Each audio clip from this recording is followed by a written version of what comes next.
Good evening, everyone. How are you doing? And welcome to the latest Hangout. As you can see, we've got our new layout here on the Hangout. I hope you like it. And of course, I can see lots of you in the chat as well. If you want to just let me know that everything's working okay, that'd be good. So if you're out there, let me know you're out there. Because this is all a bit chancy. It's a new system. Well, it worked last time, and hopefully it's working this time as well. So do let me know that you can hear me and see me okay, and then I'll get going. Riaz Ali says, I can see you, all is good. Fathagonal Pie says, can see and hear you just fine. Chess improvement, all good. Fantastic. Well, that's really good to know. And I hope you like the adjusted graphics, because last time there were a few comments that the red was too vibrant. So this time we've toned down the colour a bit. I like red, I've got to say. Red is a great colour. But we have toned it down a little bit. So let's just say hi to everyone. So let me see, who's the furthest away? That's what I'd like to know. Philippe Degremont is in France. Nice to see you here, Philippe.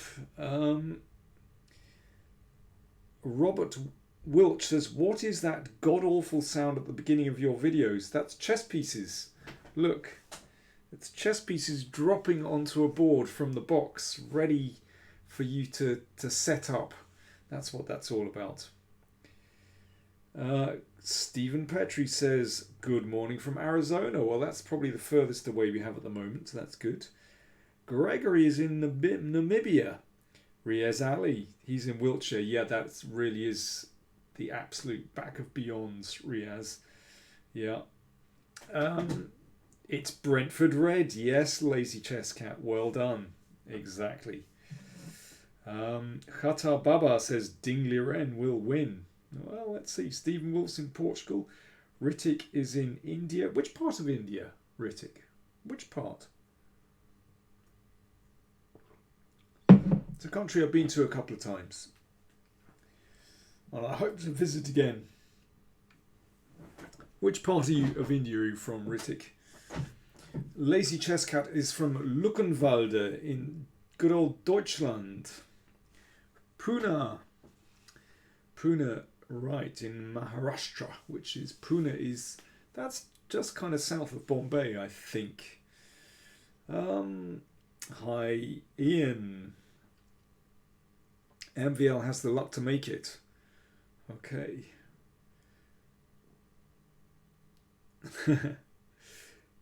He'd prefer brown-white. Okay, listen, let's look at some chess. So first of all, we're going to look at this little puzzle.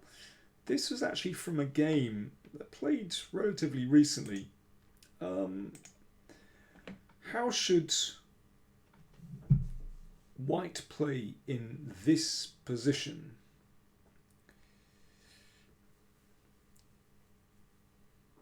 Ritik says he's from Vidit, Gujarati city. How should white play in this position? Over to you. Now, as with most endgames, this involves calculation, and so this is not about guesswork. We have Livy Horvath from Waterford in Ireland. Fantastic. And Waterford is a very, very fine place as well. Waterford. So white to play in this position. I hope you can all see this. Let me just check. Yeah, white to play. What should you do here? Vagish Tendulkar, that's a good name, says King C5. Well, the problem with King C5 is that I'll then play King here.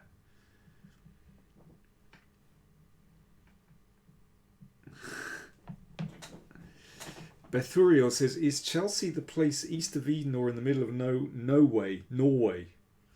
I have no idea what you're talking about, Bethuriel. Chelsea is just a few miles up the road from me.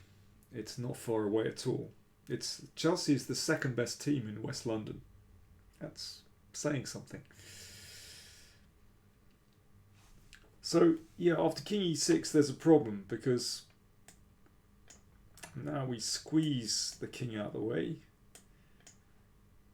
And here, and black is going to win this.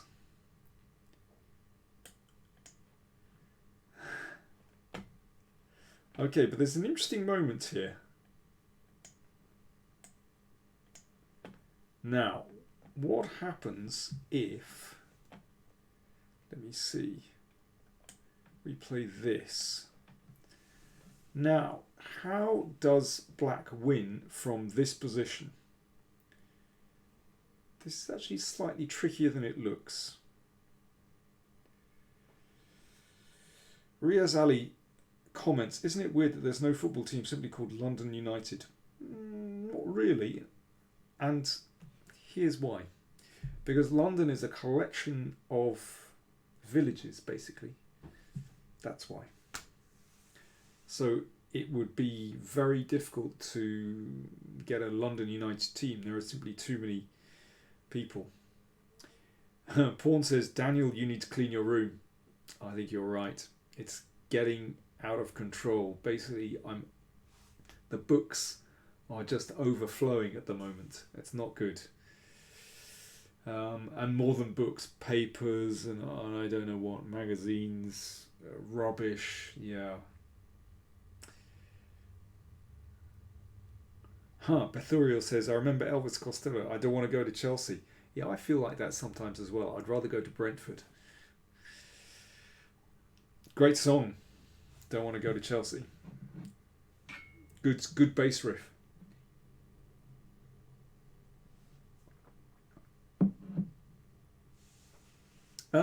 We need to solve this. Right. No one's actually bothering to analyze this position properly. So let's look at e3 check. Now, if king e2, then king e4, and black wins very easily. The king drops back, and then king here, and we take these pawns. But the question is, what happens if white plays king e1? Now, over to you again. Paul Green says, greetings from Worcester. Greetings to you, Paul. Now, what happens next? Can you still win this? Mohammed Hussein Kazi Tabatai. Hello from Iran. Greetings to you in Iran. Nice to hear from you. Kaiser Anvar says king c3. Well, if you play king c3, I'll play king here. And then we'll just have to repeat the position. And that won't do you a lot of good. You've got to do better than that, guys. Listen, this is the simplest position I've got for you tonight. So you better crack this one. Otherwise, I really won't bother with anything else. Okay. Hossein Ganjali says triangular wins, Daniel. Well done, Hossein. Yeah. So, let's just look at king d3. Now, king here. And this is a problem, because after this, it's stalemate. If we could shift that pawn to this square, then white would have h4. And then you could take this, and it wouldn't be stalemate, and the pawn would come down here to queen. But I'm afraid that doesn't work. So how are you going to win after king e1? So Hossein Ganjali said triangulation, very good. So how about supplying a variation, Hossein? I'd appreciate it, because you're absolutely right. King d5, well done. So that means that if the king comes to e2, now in this case it's white's move and white will lose. So after king d5, white has to wait. So we play here, and then if king e4, we play king e2, and that holds. So after you again. If you liked, how exactly does black win this?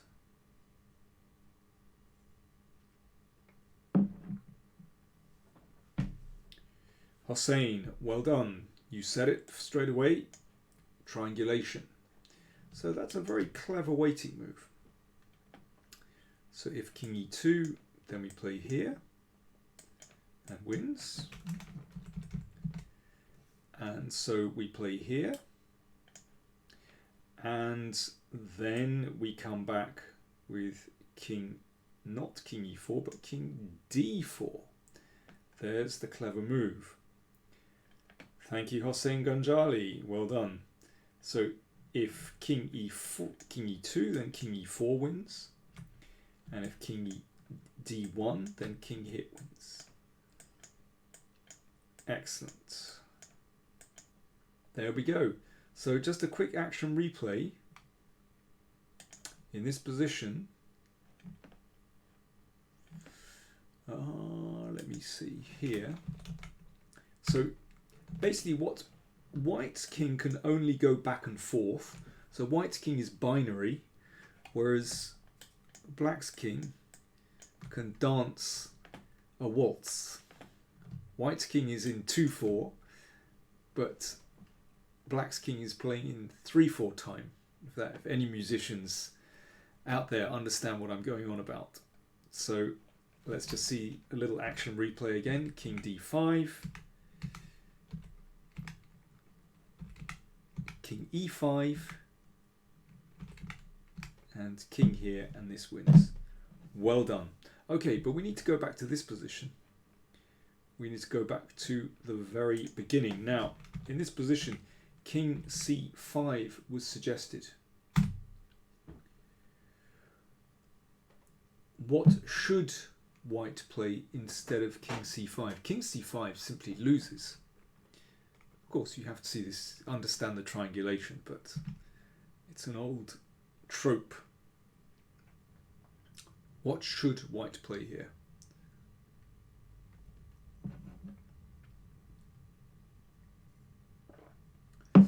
Well done, Hossein.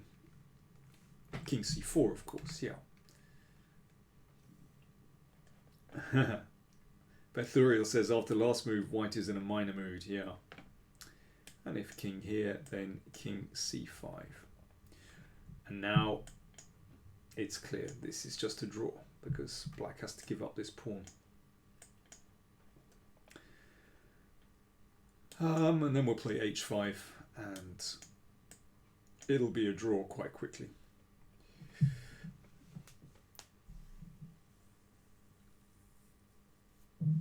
Riaz Ali says, I've been playing guitar for 20 years and have the vaguest, barest glimmer of comprehension regarding this 3/4 times sorcery that you refer to. Fantastic. Okay, now listen, folks. What I'd like to do is go through, if we have time, a couple of games from the World Cup. This one was played in the previous round, and let me just check that this is, yeah, functioning. Yeah, that's great. So this is the game between Timur Radjabov and Jeffrey Seong. Now Jeffrey Seong, so impressed by him. 18 years old, and he's just not afraid of these guys at all. So they drew their first classical game, and this is the second classical game with Jeffrey playing a Grunfeld, already a very sharp move, a very sharp opening, and Radjabov plays, you could say, well, if he plays bishop c4 or bishop e3 or knight f3, then we have a main line. But here Radjabov played a tricky sideline, bishop b5 check. Hossein says, Daniel, you did not cover some of our Iranian superstars. Hossein, you understand there are a lot of players in this tournament, 128 to start with, and each day I had to make a tricky decision on which games to cover.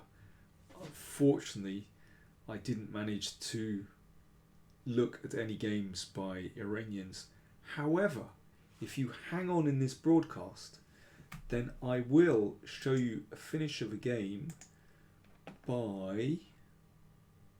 Oh no, I haven't got it. I set it up and unfortunately I can't deliver. Yeah, sorry about that. I mean, I have looked at games by Maksudlu in the past and others.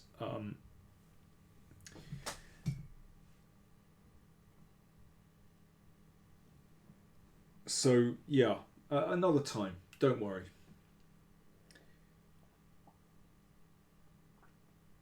Pawn asks, do GMs prepare and rehearse every system, or do they prepare specific lines when they play? They prepare specific lines, of course. The real preparation comes before the tournament, where they'll have, prepare a whole number of lines and systems. But according to who they're playing, then they'll pick out a particular system to play. And Radjibov, I think, was very clever here, because Jeffrey Song, okay, he's already accumulated a lot of experience, but bishop b5 check is a sideline, and this line was very popular, say 10, 15, 20, even 20 years ago, and that is before Jeffrey's time. So Radjibov, much more experienced, and will understand the finesses in this system. So I think this is a very clever idea, and I do quite like it actually. But what I like more is the fact that Radjibov chose a very clever system, I think. You've got to play the man, not the board, actually, when you play openings. And an opening choice is crucial. People talk a lot about depth of preparation. Well, absolutely, one can prepare very well. But it's more choosing the right system for your opponent that is really important. So here we go, knight e2. So sorry, let me come back to bishop b5. I think the thing with bishop b5 is that if black blocks with, say, knight d7, then black simply isn't able to build up any attack against d4 because the bishop is blocked and the knight can't come to c6. If you play bishop d7, then likewise you can exchange, let's say, and, well, there's certainly no bishop g4 in this position, and so white's centre is more secure. So that's the point of playing bishop b5. Now, the downside is that white has wasted a bit of time with the bishop, but also black is able to strike out against white's centre with e5. So, there are ways of attacking the centre. Vachier Legrave once played rook e8 here, but okay, knight d7 is the more traditional move. Now, previously, we've seen a few games with queen c2, but Radjibov had prepared bishop c2, and it turns out this is the first choice of Stockfish. Now, I find this very interesting that, people are going back, players are going back and looking at these old lines, which perhaps gone a bit out of fashion. They're putting a computer on them, and actually computers are discovering that a lot of these old lines are playable. Now, bishop c2 doesn't guarantee you the advantage, but it's playable and comes with a few interesting ideas. And this is the whole point of preparation. These days, it's impossible to beat another professional with some devastating opening novelty. It doesn't happen like that. But what you can do is reach a position that you're more familiar with than your opponent. That's the point. So knight b6. Let me just read what's going on in the chat before I go any further.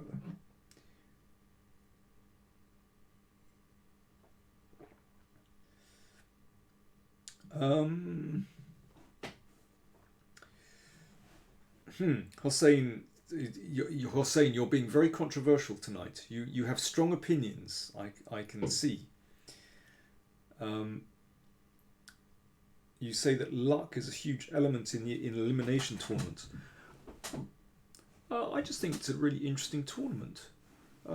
Luck plays a part in, I suppose you could say, in every sport, whatever system.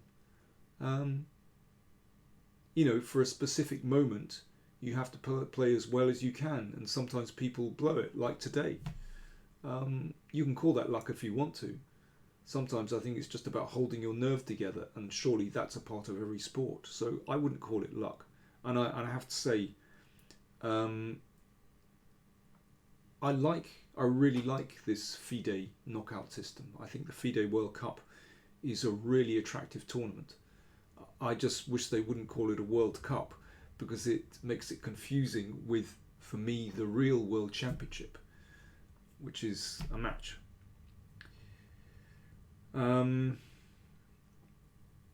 Okay, good. Moving on. Let's look at some chess.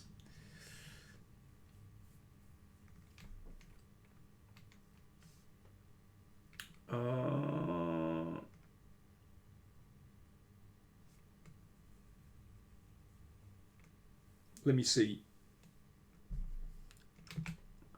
F4.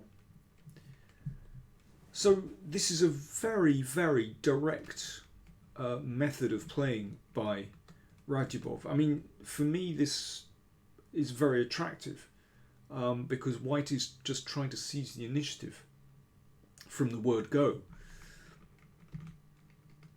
Now, if knight c4, then the bishop simply drops back here, and you can see the point of playing bishop c2 was simply to protect this pawn, so that if this is taken, then it's protected. Xiong played pawn takes d4. Now you have to be a little bit careful here. If pawn takes pawn, then black, I think, could use this pin. So, for example, f5. And in that way, I mean, this is classic Grunfeld strategy. In that way, black gains control over these light squares. Still not that clear, actually, but anyway.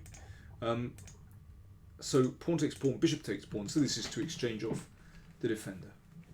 Now Xiong played rook d8. I think this is already, in some ways, quite a difficult position for black to play, because white has this initiative. You know, you could maybe exchange off this bishop, and, you know, maybe do this. I don't know, but that feels nice for white. Or perhaps put a rook in the middle. But, you know, white can defend this. I just think it's an easier position for white to play than black. I mean, maybe if you play very accurately with black, you're okay here. But it seems to me that, you know, this bishop is potentially very strong here, and there are these pawns to advance. Maybe just e5, maybe even f5 as well. It's an easier position for white to play than black.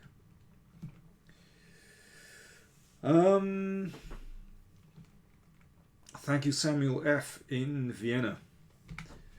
Sorry, I'm trying to analyze the chess and keep an eye on the comments as well. So if I'm a little bit slow in getting to you, just bear with me.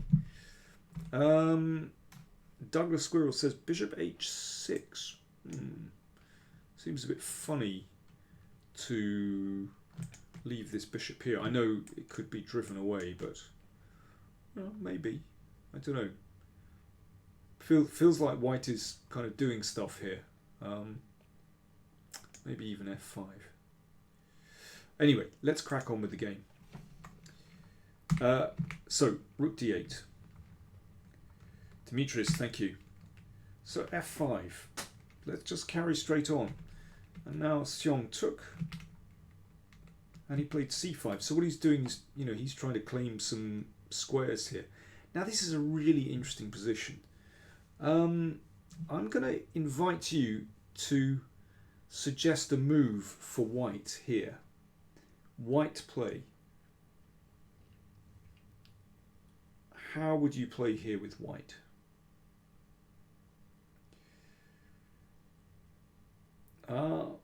My kid is an alien. That's a fantastic handle.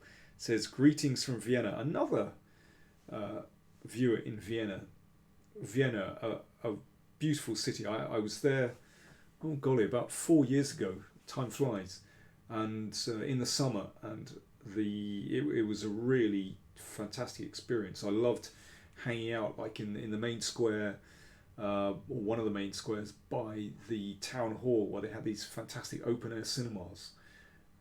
It was wonderful. Right, we've got lots of suggestions. Pawn to f6 has been suggested.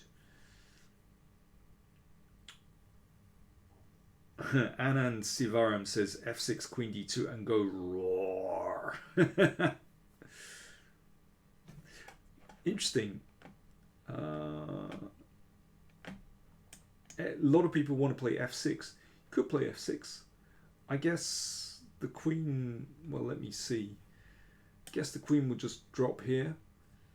And it's not checkmate straight away. Let's put it like that.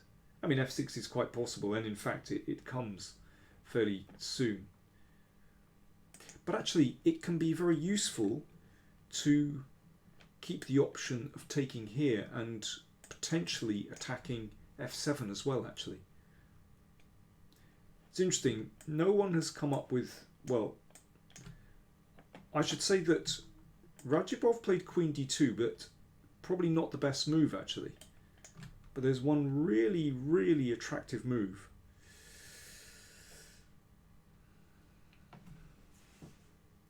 Hi, Toro de Boro. Great name. In Rotterdam. Thank you. Queen e1. Well, queen e1 can do this, but I mean, white would have compensation, but not this one. Stephen Petrie wants to play h4. One of the h4 brutes. No, not h4. No one suggested it yet. Okay, I'm running out of time, so I'm going to tell you what the move is. a4. Really interesting move. I really like this move. This is kind of global chess. So pawn to a4. Now why on earth pawn to a4? Well, if pawn takes pawn,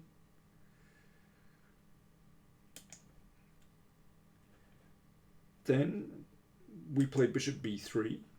So now we're pointing at f7. So this is a possibility.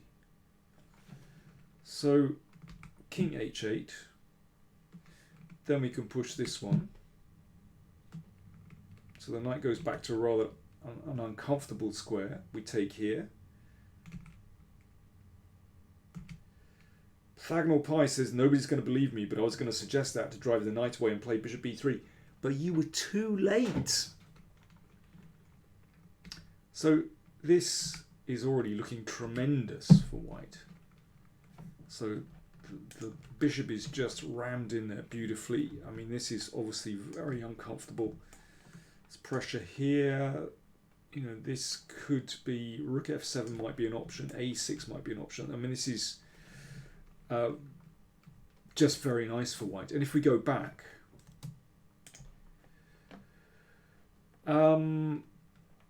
okay, what about playing a5 to block this? Well, this is very different from the game. Then queen d2 is quite a strong move. And we'll see why, because basically after this is attacked, then the queen can come to c3. And the knight has to go back again.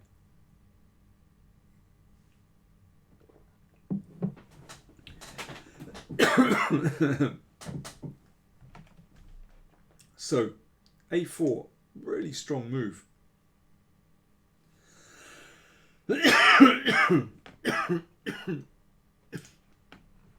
Yeah, rook b1 also good.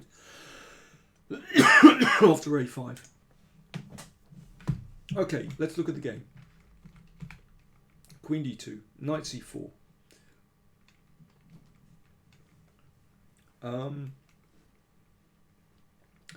Yeah, Rajabov said he was really upset after this. I think he was assuming that Queen h6 was good. This was not played, but I think he'd overlooked this. And remarkably, all the tactics are in black's favour. So, for example, if f6, then Queen e3 check, exchanges off the queen, check. And if rook e1, then Queen d2, threatening the queen. Obviously, queen exchange is fine for black, and also taking here and also taking here. So this is the problem with Queen h6, Bishop f5. Remarkably, and everything hangs together. So after knight c4, Radubov played Queen d3, and now the knight jumps in, Queen here.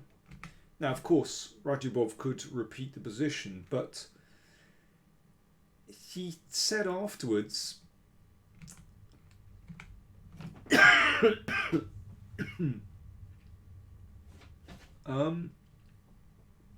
he said it's not so easy to play tie breaks against younger players.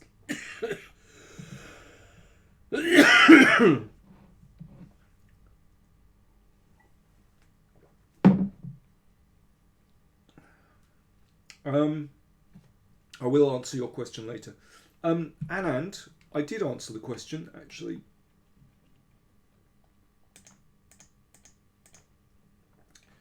The difference is after Queen c3.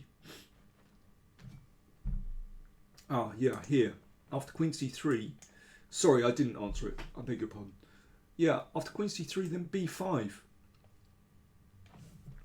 So you can see that including a4 and a5 obviously makes a huge difference, because, you know, b5 simply isn't possible here.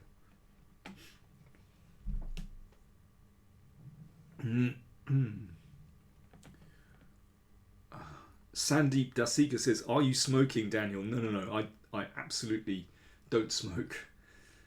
It's very bad for your health. But as usual, I've been doing a lot of recordings and broadcasts, so yeah, I'm a bit croaky. And I've caught an autumn cold as well. So after knight c4 here, Queen a3, knight c4. Yeah, so now he decided to play on. I mean, this is what happened, but obviously, you know, this is a big difference.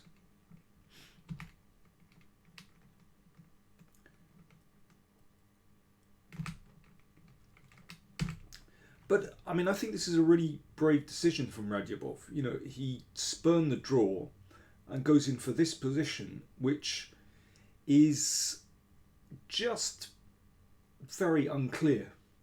I mean, I still think it's an easier position for white to play than black, because the king is really insecure.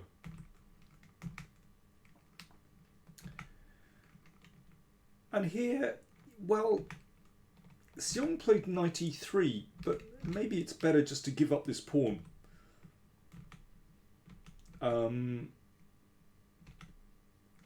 And, you know, just leave the knight here and maybe go for counterplay on the queen side. But this is tricky. But after this, bishop b5 is a strong move. And after this, well, let's just finish things off.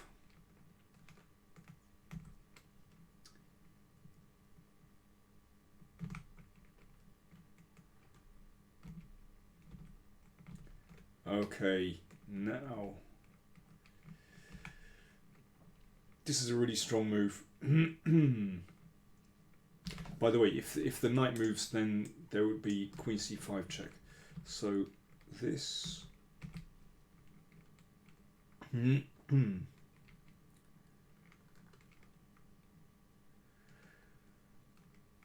Before I go any further, let me just deal with this. Sandeep Dasika asked the question, Daniel, does the Chinese Federation interfere with results?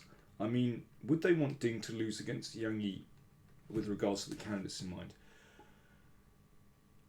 Let me just say, generally, it seems to me there is so much suspicion in the chess world of that players are throwing games, and that I mean, I'm not quite sure why you think that. You know, I've seen Ding in so many tournaments over the years, and I would trust him completely. And the same with Yu Yang as well. These are really nice guys who want to play their best, and then absolutely not. There is not pressure for them to lose. I simply don't believe that. Like I said, there is so much suspicion. And I can tell you, at elite level, I just don't think this is justified at all. Absolutely not. Synchronium says prearranged draw agreements are 100% real. Now, let me deal with that one as well. I think there used to be a lot more prearranged draws than now. If you take Radubov and Mamedyarov and the players from Azerbaijan, they will often do that. I mean, they've admitted as much. I mean, it's obvious that they often agree draws in tournaments together. But actually, not so much other players. And this whole thing, you know, if you go back to the 1970s and 1980s, there were quite a lot of short draws, and you simply don't get that as much now. I think people have to remember that when they complain about draws in tournaments. Now, you do get draws here where players match each other with their opening preparation, but they're trying to win. And actually, there is so much more fighting chess played now than there was in the 1970s and 1980s. Trust me, I was there. And really, we're in very much, I think, a golden age of chess, actually.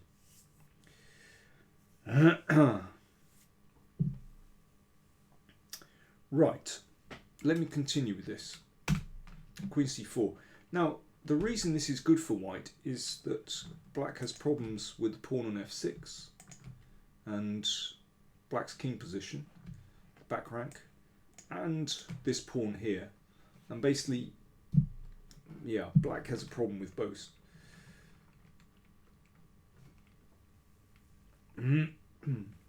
Riaz Ali says, yeah, Fischer was suspicious of the Russians. Yeah, that's true, but that was a different age. That was the Cold War. That was the Soviet Union.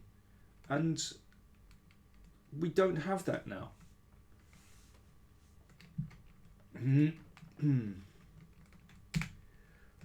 So bishop a6, really interesting move. You know, this is, I think, shows a very practical and adventurous side of Xiong. He realizes he has a very bad position here. But if he plays normally with something like this, then this passed pawn is going to be too strong. So instead he gives up a piece. Now, in this position, what happens on this?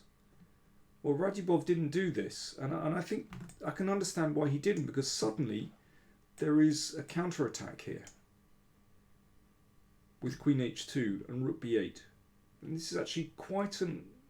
To control this is very, very difficult.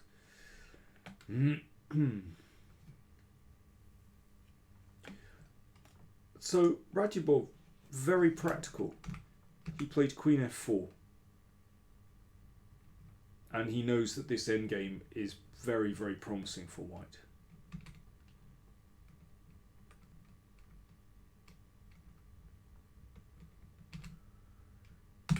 So let me see. If queen takes, then this is just a great endgame. This must be winning for white. Anand Sivaram says, old man's approach, according to Miro. Yeah, but also very practical, very sensible, very pragmatic. He knows that's winning. Check, rook f2, and, well, basically white is just invading now. And these were the final moves. And after this, queen h6, Xiong resigned. Yeah, if queen here, then rook f4, and yeah, Radjibov landed. I mean, I thought this was a brilliant game. Really enterprisingly played by Radjibov. And as I said, I think it was a really clever opening choice because Xiong very well prepared in the openings, but this is an old line which is tricky, and Radjibov caught him out with a new idea. Okay, let's see what we got. Let me take some questions. Ah, yes, there was a question ages ago. Wait a second. Let me just deal with that. 1 second. From someone in Israel. Here we go. Right, here we go. Let me deal with this question. Daniel, can you please answer this question later? What do you tend to do on your opponent's turn? Do you rest a little, lose a little focus, or do you stay concentrated at all times? Well,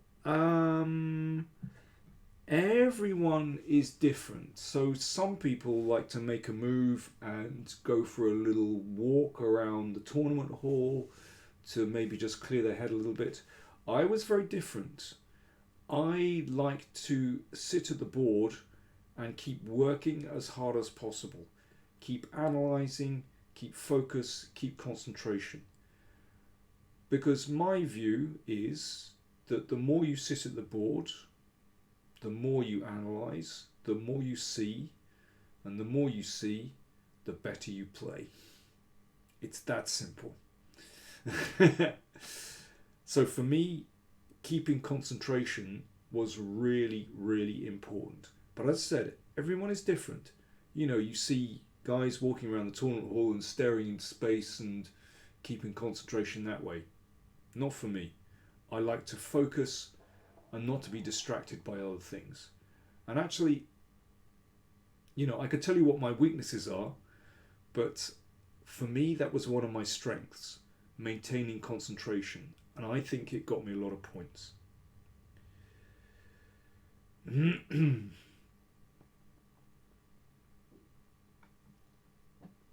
Let me see. Toro de Boro says, with chess being a real world sport, where are the Latin American and African players? There are a lot of Latin American African players. I mean, Africa is developing as a continent. I mean, let's talk about Egyptian players like Bassem Amin and oh God, what's the other guy's name? Adley. I mean, these guys are incredibly strong. But as a whole, obviously, you know, Africa as a continent, they're developing fast though. You know, there are new players coming from all over Africa. And in Latin America, well, there are so many strong Latin American players.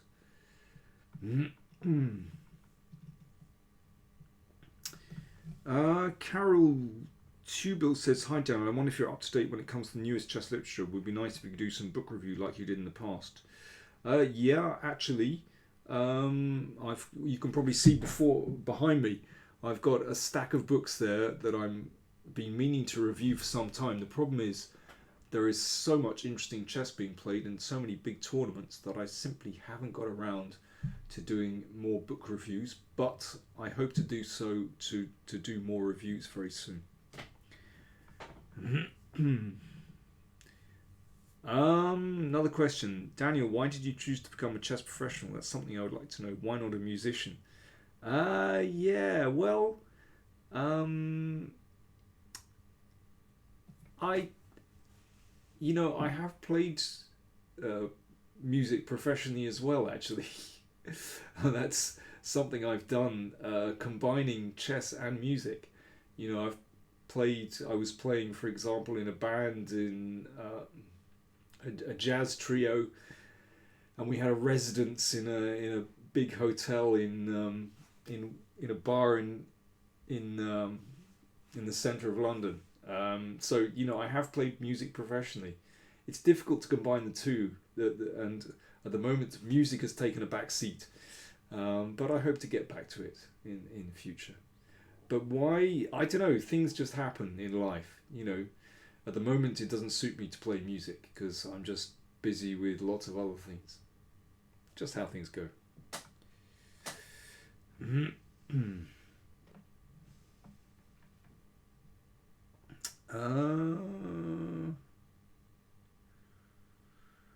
Let me see. Betheria says just to win the Roger Waters lookalike competition. Yeah.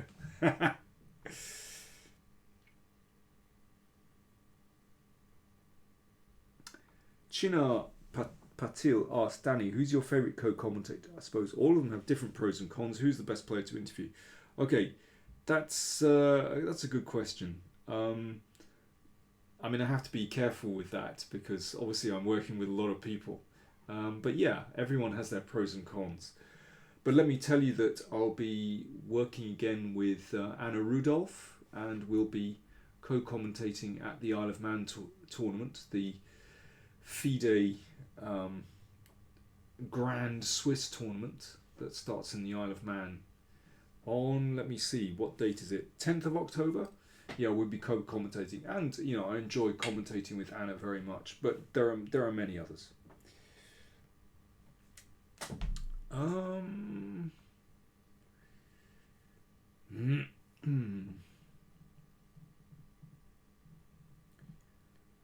Pythagonal Pie asks, will you be in Hamburg in November at the FIDE Grand Prix? I don't know yet, actually. I'd like to go to Hamburg, but we'll have to see. There's a possibility I might be visiting. We'll have to see about that.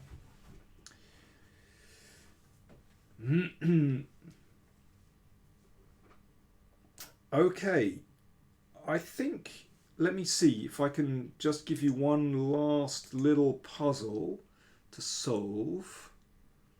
And, yeah, this is nice. I don't think I managed to cover this. So this was the finish of a game between Maxime Vachier-Lagrave and Dmitry Yakovenko. And, well, Maxime had a few problems with this matchup, but this was the second rapid play game, and Maxime put this one away really beautifully. Before we look at this position, let me just answer this question. Villasoles asks, why the red background? Well, first of all, why not? But I like the colour red. It's as simple as that. And it's also the colour of my favourite football team, which is Brentford. Let me see.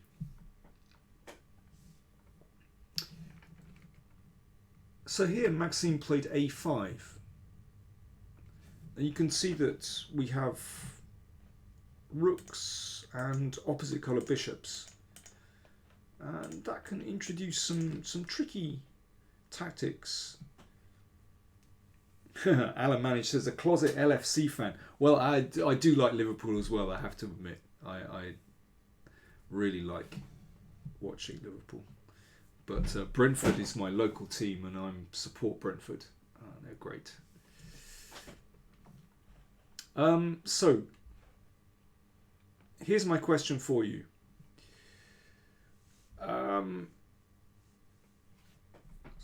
So, in this position, how should black play? Kloppo indeed. Black to play. What would you play here with black? What should black play? This is a very instructive position, actually. I really like this. Maxime is so tricky when it comes to rapid play and blitz, and he managed to catch out his opponent here. Nikola Lalev says, what about bishop e7 to c5? Yes, that would indeed be quite tricky. Let me see. Yeah, that is possible. I mean, of course, I could take this pawn. And is that a clear draw? Probably a draw. But white can try there. I mean, these pawns are not the best colour, but probably a draw. And what about bishop takes b7? Well, that's even worse because we've got rook takes f2, and that should be, well, that's definitely a draw. But yeah, bishop e7 is interesting because it's not clear to me that white could win that position. I wonder if there's a better move for white there.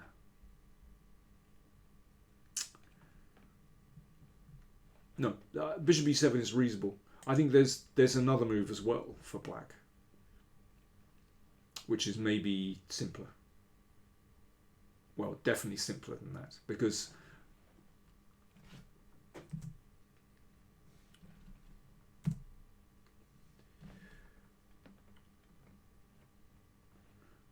if h5, then, well, be careful. g6 is on prise, not that one.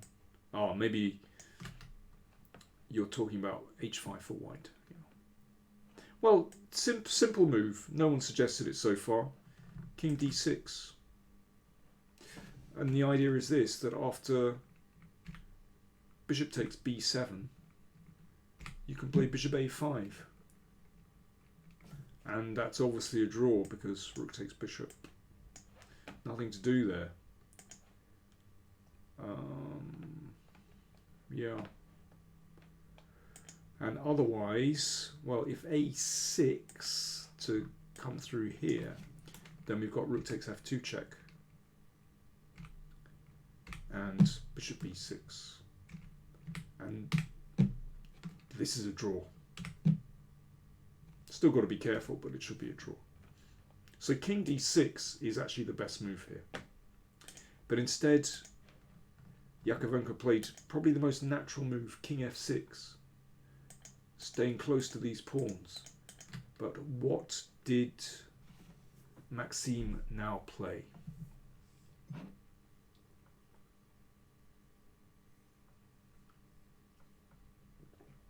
White to play.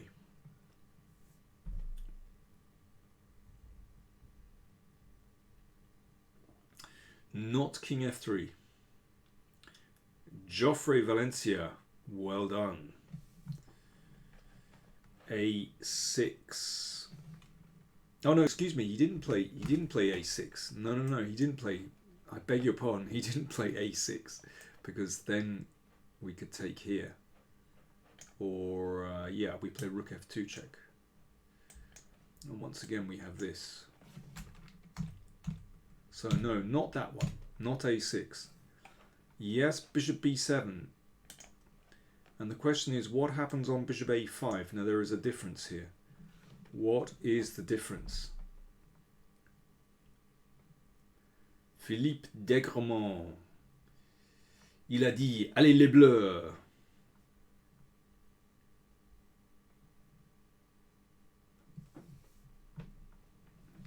Okay, white to play. Not check. Yes, the Las Solas. Well done. Well done, Can. Well done, Nicola. Well done, Pawn. Well done, Geoffrey. Bishop d5 with the idea rook f7 checkmate. So basically, two threats. So this happened, and now this is tricky. Now we can't take because of bishop b6, but the king came here. Now there's this threat and this threat again. And take care. Rook a6 check is the best move. And here black resigned. Because after this, king takes. Game over. There's no check on b6. So, just a quick recap. a5, king f6, blunder, bishop b7, bishop here, and bishop d5. That is the killer move. There we go. Okay, folks. Yeah, very tricky. Absolutely. That's Maxime for you. He's a very tricky opponent. Okay, I'm going to leave it there. Thanks everyone for watching. Remember, this broadcast comes comes to you courtesy of the patrons who donate a little something every month, and that helps keep the lights on. We can't do it without you. I'm serious. So if you'd like to support the channel, then do check out where you can see the link, patreon.com, PowerPlayChess. And if you want to just follow me on Twitter, then please do. And remember, do like and comment. Do like the videos. Even if you can't afford to support us, do like the videos, because that gets more interest and that affects the algorithms as well. So that's something you can do. But please consider supporting us on patreon.com, PowerPlayChess. If you pay $10 a month, you get free newsletter with the test game and puzzle position. You get puzzles to solve. You get access to an opening playlist. So, for example, if you're interested in one particular opening, then you can check out all the games on the channel. We've collated them together, and I introduce those particular games and explain what the variations are. Honestly, $10 a month is a bargain for what you get. You can also contribute less or more if you wish, but seriously, $10 a month is the best value on patreon.com, PowerPlayChess. Please do consider supporting us. Okay, I'm going to leave it there. Pawn wanted to see you versus Vityugov. I'm really sorry. Yeah, we've run out of time. It was a mad game. Okay, thanks everyone. My kid is an alien. I really appreciate that. Christoph Hamann. Ja, Dankeschön. Freut mich. And Alan Manage says, Brentford are my second team now. My kid's an alien says he's been donating for the last 8 years. Thank you very much. Okay, I'm going to leave it there, guys. See you later. Bye now. If I can find the stop button.